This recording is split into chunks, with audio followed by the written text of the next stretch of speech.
വയനാട്ടിലെ ടൗൺഷിപ്പിനെ കുറിച്ചൊരു വിമർശനം ഉണ്ടാകുമ്പോൾ അതിന് മറുപടി പറയാൻ കേരളത്തിന്റെ മുഖ്യമന്ത്രി കഴിഞ്ഞ ദിവസങ്ങളിലൊന്നും നമ്മുടെ മുന്നിൽ ഇല്ല വേണു. ഏപ്രിൽ മാസം 11-ാം തീയതി വോട്ടെടുപ്പിന്റെ പിറ്റേ ദിവസം ഞങ്ങളുടെ പാർട്ടി സംസ്ഥാന നേതൃത്വം ആ സൈറ്റിലെത്തിയിട്ടുണ്ട്. മെയ് മാസം അവസാനിക്കുന്നതിന് മുൻപ് ഞങ്ങൾ പറഞ്ഞതുപോലെ രാജന്റെ ടൗൺഷിപ്പിലെ വൈകാരികമായ പ്രസംഗത്തിലെ വാക്കെടുത്താൽ വയനാട്ടിൽ കറുത്ത കാർമേഘം തിന്നി ആദ്യത്തെ മഴത്തുള്ളി പെയ്തു വീഴുന്നതിന് മുൻപ് ആ 54 വീടുകൾ പണി പൂർത്തിയാക്കി അവരെ ഏൽപ്പിക്കുക എന്നുള്ളത് ഇന്ത്യൻ യൂണിയൻ മുസ്ലിം ലീഗ് എന്ന രാഷ്ട്രീയ പാർട്ടിയുടെ കമ്മിറ്റ്മെന്റ് ആണ്. അരുൺകുമാർ മനസ്സിലാക്കി വെച്ചോ. അവിടെ തീർന്നില്ല ഞങ്ങൾ ചെയ്തത്. ആ ദുരന്തം സംഭവിച്ച മണിക്കൂറുകൾക്കകം നൂറുകണക്കിന് സന്നദ്ധ പ്രവർത്തകരെ ആ ദുരന്ത ഭൂമിയിലേക്ക് പറഞ്ഞയച്ച പാർട്ടിയായത്. ആ ദുരന്ത ഭൂമിയിലുള്ള എല്ലാ മനുഷ്യർക്കും നിങ്ങൾ ഇടതു സർക്കാർ തയ്യാറാക്കിയ ലിസ്റ്റ് അനുസരിച്ച് 15,000 രൂപ വീതം നൽകിയ രാഷ്ട്രീയ പാർട്ടിയാണ് മുസ്ലിം ലീഗ്. തീർന്നില്ല. അവിടെ 50,000 രൂപ വീതം ആ പുഞ്ചിരിമട്ടത്തെയും മുണ്ടക്കയിലെയും വ്യാപാരികൾക്ക് അവർക്ക് സ്റ്റോക്ക് എടുക്കാൻ കൊടുത്ത പാർട്ടിയാണ് മുസ്ലിം ലീഗ്. തീർന്നില്ല. അവിടെ നഷ്ടപ്പെട്ട വാഹനങ്ങൾ, ജീപ്പുകൾ അത് വാങ്ങിക്കൊടുത്ത പാർട്ടിയാണ് മുസ്ലിം ലീഗ്. അവിടെ രോഗികളുണ്ട്, കിടപ്പ് രോഗികൾ. അവരുടെ പാലിയേറ്റീവ് കെയറിന് വേണ്ടി ഇപ്പോഴും അവരുടെ വീടുകളിലേക്ക് പ്രവർത്തകരെ പറഞ്ഞയക്കുന്ന പാർട്ടിയാണ് മുസ്ലിം ലീഗ്. ഞങ്ങളോട് മനസ്സിലാക്കിക്കോ, നിങ്ങൾ മര്യാദ പഠിച്ചോ. ഞങ്ങളോട് ഞങ്ങളുടെ വീടിന്റെ താക്കോൽ ദാനത്തിന്റെ അന്ന് ഞങ്ങളുടെ നേതാവ് കുഞ്ഞാലിക്കുട്ടി സാഹിബിനോട് സർക്കാർ പദ്ധതിയെ പറ്റി ചോദിക്കുന്നുണ്ട്. കുഞ്ഞാലിക്കുട്ടി സാഹിബ് പറഞ്ഞത് അത് നടക്കട്ടെ എന്നാണ്, ഇവർക്ക് വീടുകൾ കിട്ടട്ടെ എന്നാണ്.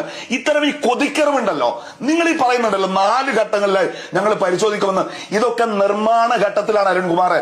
നിങ്ങൾ പണി പൂർത്തിയാക്കി എന്ന് പറഞ്ഞ് 178 പേരെ വിളിച്ചുകൂട്ടി ഉള്ള PR മുഴുവൻ നടത്തി മനുഷ്യരുടെ കയ്യിൽ താക്കോല് വെച്ചു കൊടുത്ത് താമസിച്ചോ എന്ന് പറഞ്ഞിട്ടില്ല നിങ്ങൾ വിള്ളൽ പരിശോധിക്കാൻ പോകേണ്ടത്. ഇത്ര മര്യാദ നിങ്ങൾക്ക് ഈ ഒരു സന്ദർഭത്തിൽ ഇവിടെ പറയാൻ പറ്റുമോ? പറയാൻ കുറെ കാര്യം വേണു. ഞാൻ ഒരു വീഡിയോ അയക്കാം. എനിക്കിപ്പോ ഈ ഫോൺ എടുക്കാൻ പറ്റാത്തതുകൊണ്ടാണ്. ഒരു തറയുടെ മുന്നിൽ സീനത്ത് എന്നൊരു സ്ത്രീ നിൽക്കുന്ന വീഡിയോ ആണത് വേണു. ആ സ്ത്രീ അവിടെ അവർക്ക് ആകെയുള്ളത് മുണ്ടക്കൈയിലെ ആ തറ മാത്രമാണ്. അവിടെ ദുരന്തം ഉണ്ടായി. ഇനി അവിടെ മനുഷ്യർക്ക് താമസിക്കാൻ കഴിയില്ല. ആ സ്ത്രീ വേണുവിനറിയാം. ഈ സീനത്ത് എന്ന് പറയുന്ന സ്ത്രീ ഇവരുടെ ഈ പട്ടിക ഉണ്ടല്ലോ, ഈ ദുരിതാശ്വാസത്തിന്റെ ഗുണഭോക്തൃ പട്ടിക, അതിലേക്ക് ഇതുവരെ വന്നിട്ടില്ല. ആ പഞ്ചായത്തിന് അവിടുത്തെ അമ്പല കമ്മിറ്റി, അവിടുത്തെ പള്ളി കമ്മിറ്റി, അവിടുത്തെ ക്ഷേത്ര കമ്മിറ്റി എല്ലാവരെയും കൂട്ടിയിരുത്തിയാൽ 3 മണിക്കൂർ കൊണ്ട് ഇവർക്ക് ആ പട്ടിക തരാം. ഇവരത് ചെയ്തില്ല. ഇവർ റവന്യൂ വകുപ്പ് ഇവിടുന്ന് ചെല്ലാണ്, ഇവിടുന്ന് തിരുവനന്തപുരത്ത് നിന്ന് പട്ടിക. അതിന് കുറെ പേര് അതിന്റെ പുറത്താണ്. നിർമ്മാണത്തിലിരിക്കുന്ന ഒരു വീടിന് വിള്ളൽ വന്നു. അപ്പൊ എന്താ പറയുന്നത്? ഒരു വീടിന്റെ മേൽക്കൂരയിൽ വെള്ളം കെട്ടി നിർത്തുന്നു. വേണു മനസ്സിലാക്കിക്കോ. നമുക്കൊന്നും വലിയ എഞ്ചിനീയറിംഗ് ബുദ്ധി ഇല്ലെങ്കിലും സാമാന്യ ലോജിക് ഉണ്ടല്ലോ. ആ വെള്ളം കിനിഞ്ഞിറങ്ങി അതിന്റെ താഴേക്ക് വരുന്നു. ഇതിന്റെ പേരാണ് ചോർച്ച. അങ്ങനെ സംഭവിക്കുന്നത് വിള്ളലുള്ളത് കൊണ്ടാണ്. അല്ലെങ്കിൽ ആ വെള്ളം താഴേക്ക് വരില്ല, അത് മുകളിൽ കെട്ടിക്കിടക്കും. എന്നിട്ട് അതിന്റെ ഇതിൽ കൂടി അങ്ങ് ഒഴുകിപ്പോകും. ഇത് കേരളത്തിലെ കോടിക്കണക്കിന് ലക്ഷക്കണക്കിന് വീട്ടുകളിലുള്ള ഒരു സ്വാഭാവിക പ്രോസസ്സാണ്. ഇതെന്തുകൊണ്ടാണ് താഴേക്ക് കിനിഞ്ഞിറങ്ങുന്നത്? അതിൽ വിള്ളലുണ്ട്. എന്തുകൊണ്ടാണ് ഈ വിള്ളൽ വന്നത് എന്നത് സർക്കാരിനോടല്ലാതെ ആരോട് ചോദിക്കും? ഈ നാട്ടിലെ ജനങ്ങൾ നന്നാ 770 കോടി രൂപ കേരളത്തിന്റെ മുഖ്യമന്ത്രിയുടെ അക്കൗണ്ടിലുണ്ട്. 160 കോടിയെ നിങ്ങൾ ഇപ്പോൾ അതിൽ നിന്ന് ചെലവഴിച്ചിട്ടുള്ളൂ. 100 കോടി സംസ്ഥാന പിന്നെന്താണ് ദുരന്ത നിവാരണ ഫണ്ടിൽ നിന്ന് നിങ്ങൾ കൊടുക്കുന്നുണ്ട്.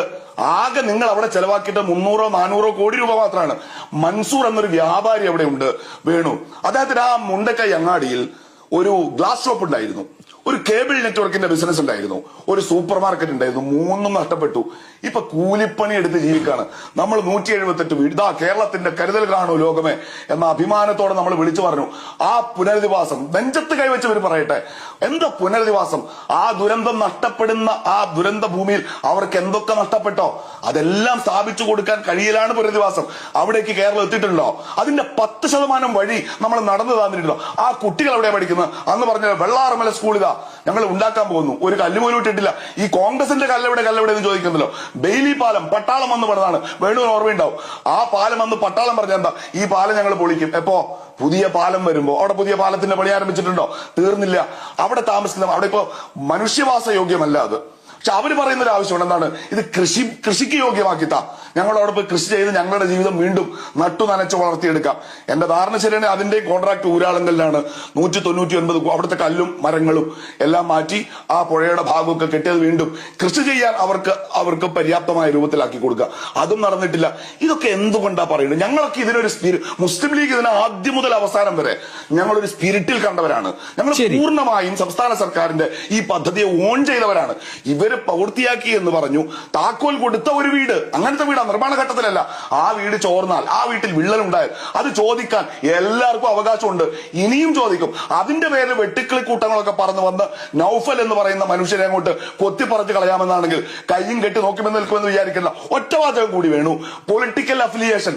നമ്മൾ എന്താ ഈ വിമർശനം പറഞ്ഞവന്റെ പൊളിറ്റിക്കൽ അഫിലിയേഷൻ നിങ്ങൾ തേടി പോകുന്നുണ്ടല്ലോ. തെരഞ്ഞെടുപ്പിന് തൊട്ട് മുൻപ് ധർമ്മടത്ത് പോയി മുഖ്യമന്ത്രിയെ കൈകൂപ്പി പറഞ്ഞ മനുഷ്യർ, ആ പാവങ്ങളെ കൊണ്ട് നിങ്ങൾ ആ വേഷം കെട്ടിക്കരുതായിരുന്നു, നിങ്ങൾ കെട്ടിച്ചു. അവരുടെ പൊളിറ്റിക്കൽ അഫിലിയേഷൻ ഞങ്ങളെന്താ പറയാത്തത്? ഞങ്ങൾക്കത് അറിയാഞ്ഞിട്ടാണോ അവരേത് പാർട്ടി അനുഭാവികളാണെന്ന്? ഞങ്ങളത് പറയാത്തത് അവർ കോൺഗ്രസുകാരോ അവർ കമ്മ്യൂണിസ്റ്റുകാരോ അവർ മുസ്ലിം ലീഗുകാരോ അല്ല, അവർ മനുഷ്യരാണ്, സർവസ്വവും നഷ്ടപ്പെട്ടവരാണ്. ആ കരുതലാണ് നിങ്ങളുടെ ഖജനാവിലേക്ക് ഒഴുകിയെത്തിയ പണം. ആ പണത്തിന്റെ കണക്ക് നിങ്ങൾ പറയുന്ന ചെയ്യും. അത് ചോദിക്കുമ്പോ ലീഗിന്റെ വെക്കിട്ട് ഇയാളെ വെറുതെ അരുൺകുമാർ വരണ്ട എന്ന് മാത്രമേ ഉള്ളൂ.